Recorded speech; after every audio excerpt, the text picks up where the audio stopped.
Mais alors les gars, je suis content de vous retrouver dans cette petite vidéo. Petite vidéo pour revenir tranquillement sur la blessure de Pedri et la blessure de De Jong.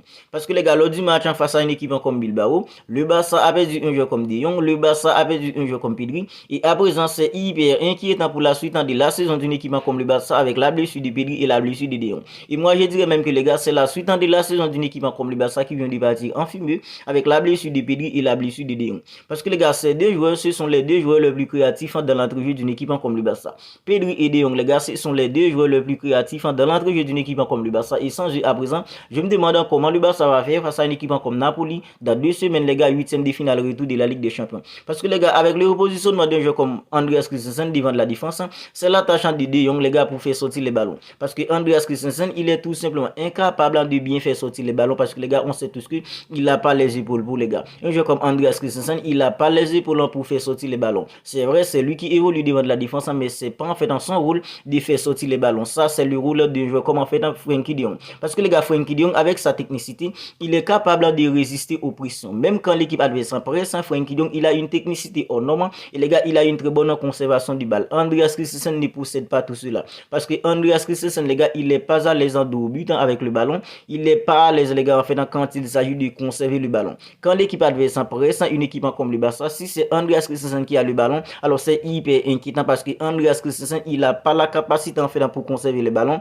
Il n'a pas la capacité d'être à l'aise en dos au but avec le ballon. Mais un jeu comme en fait en Frenkie de Jong, les gars, il a la capacité pour les gars. Parce qu'un jeu comme Frenkie de Jong, c'est un jeu qui a une technicité hors norme. Même quand l'équipe adverse presse, il a la capacité en fait de conserver le ballon. Et avec sa vision de jeu, avec sa technicité, il a toutes les qualités, les gars, pour bien faire sortir les ballons devant de la défense d'une équipe comme le Barça. Mais les gars, en fait, sans lui à présent, je me demande comment le Barça va faire face à une équipe comme Napoli, 8e de finale retour dans 2 semaines. Alors voilà pourquoi je vous disais que les gars, c'est hyper inquiétant pour la suite de la saison d'une équipe comme le Barça.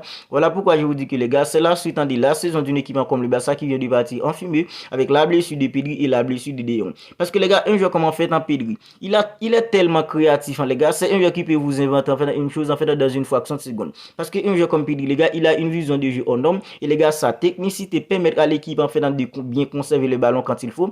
Sa technicité permet à l'équipe en fait de détruire en fait de la créativité de notre jeu.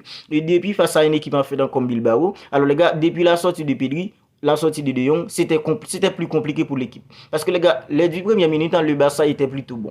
Le Barça était bon dans les sorties de balle, dans la circulation de balle. Le Barça était bon dans la verticalité, dans la profondeur. Mais depuis la sortie de Frenkie de Jong, l'équipe était déjà handicapée. Puis la sortie de Pedri, c'était censé mort pour l'équipe de la créativité de l'entrejeu. Parce que les gars, depuis la sortie de ces deux joueurs, le Barça était tout simplement incapable d'avoir la possession du ballon. Même quand le Barça avait le ballon, le Barça ne pouvait tout simplement pas le garder parce que c'était trop compliqué, les gars, quand il s'agit en fait de la supériorité technique dans notre jeu. Alors je veux bien qu'il reste en fait un joueur comme Gundogan, mais Gundogan n'est pas un joueur comme Frenkie de Jong, parce que Frenkie de Jong, les gars, parmi tous les milieux qui possèdent une équipe comme le Barça, il est le seul à avoir une technicité hors norme, il est le seul, les gars, à être capable de briser les lignes avec le ballon, parce que sa capacité lui permettra d'être à l'aise en dos au but, sa capacité lui permettra d'être à l'aise, les gars, en fait en face au jeu, que ce soit dos au but, que ce soit face au jeu. Un joueur comme Frenkie de Jong, il a la capacité, les gars, d'être à l'aise, même quand l'équipe adverse essaye de presser. Un joueur comme Frenkie de Jong, il a la capacité de bien conserver le ballon, parce que quand Frenkie de Jong a le ballon, c'est presque impossible de lui prendre le ballon. À présent, les gars, il est absent pour environ dans 4 à 5 semaines.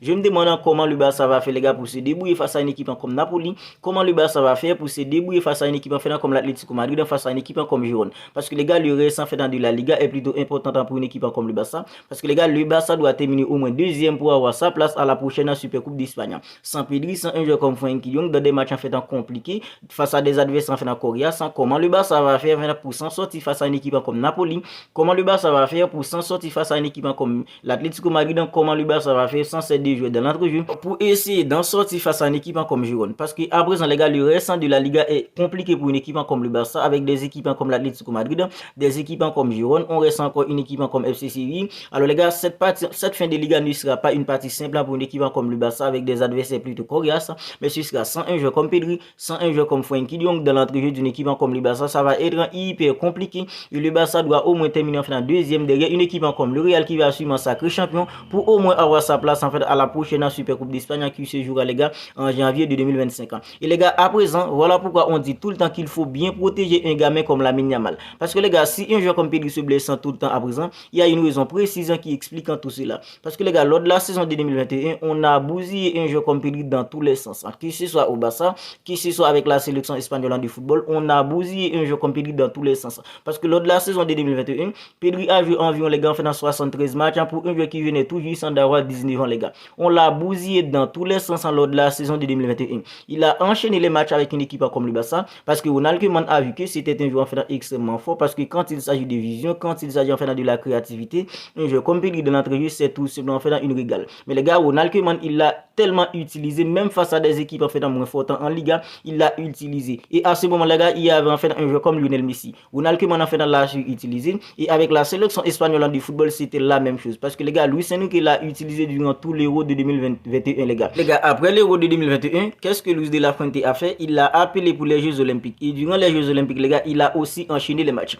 Alors sur la saison de 2021, non seulement il a enchaîné les matchs avec une équipe comme le Barça, parce que Ronald Koeman l'a utilisé, il l'a vu en fait dans son potentiel, il l'a utilisé en fait dans tout le temps durant la saison de 2021. Et avec la sélection espagnole du football durant l'Euro, Luis Enrique l'a utilisé. Et pour les Jeux Olympiques, les gars, on l'a utilisé aussi les gars. À présent, son corps ne répond plus parce qu'à ce moment-là, les gars, il n'avait qu'en fait dans 18 ans ou 19 ans. Et les gars, il a tellement enchaîné les matchs en fait lors de la saison de 2021.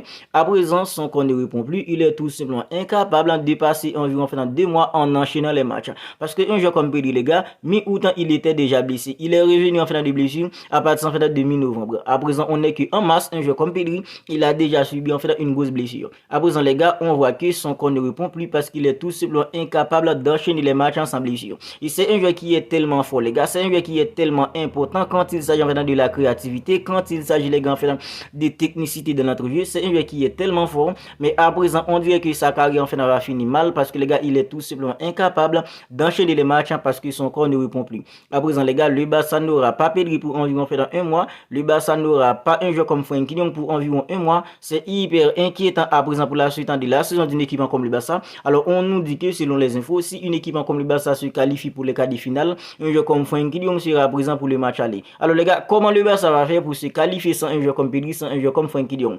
Alors, le Barça peut toujours se qualifier, mais les gars, moi, je vois mal le Barça en fait arrive à s'en sortir face à une équipe en fait comme Napoli, sans un joueur comme Pedri et sans un joueur comme Frenkie de Jong dans l'entrejeu. Alors, lors du match aller, si le Barça en fait était mieux qu'une équipe comme Napoli, c'est parce qu'il y avait un joueur comme Pedri, il y avait aussi un joueur comme Frenkie de Jong dans l'entrejeu. Parce que les gars, avec Pedri et Frenkie de Jong, Ilkay Gundogan, ça donne une supériorité technique avec une équipe comme le Barça. Et avec le repositionnement d'un joueur comme Andreas Christensen devant de la défense, qui protège en fait dans la défense un petit peu, dans la récupération, alors ça donne un équilibre à l'équipe. Mais les gars, sans Pedri, sans Frenkie de Jong, ça va être beaucoup plus dur pour une équipe comme le Barça. Voilà pourquoi il était important de bien faire le travail lors du match aller. Le Barça a loupé sa chance lors du match aller face à une équipe comme Napoli. À présent, ça va être beaucoup plus compliqué lors du match retour parce qu'il n'y aura pas Pedri, il n'y aura pas Frenkie de Jong. Et les gars, on sait tous que sans Pedri et sans Frenkie de Jong de l'entrejeu, ça va être beaucoup plus difficile pour une équipe comme le Barça. Alors, c'est plutôt un joueur comme fait dans Fermin Lopez qui va remplacer un joueur comme fait dans Frenkie de Jong de l'entrejeu d'une équipe comme le Barça. Alors, Fermin Lopez, c'est plutôt un bon joueur. Mais les gars, lors de son entrée face à une équipe comme Bilbao, il était tout simplement catastrophique parce qu'au bout de 60 minutes de jeu, un joueur comme Fermin Lopez, il était déjà trop fatigué parce que les gars, physiquement, une équipe comme le Barça est tout simplement incapable de répondre à l'intensité et l'agressivité que peut mettre les équipes adverses.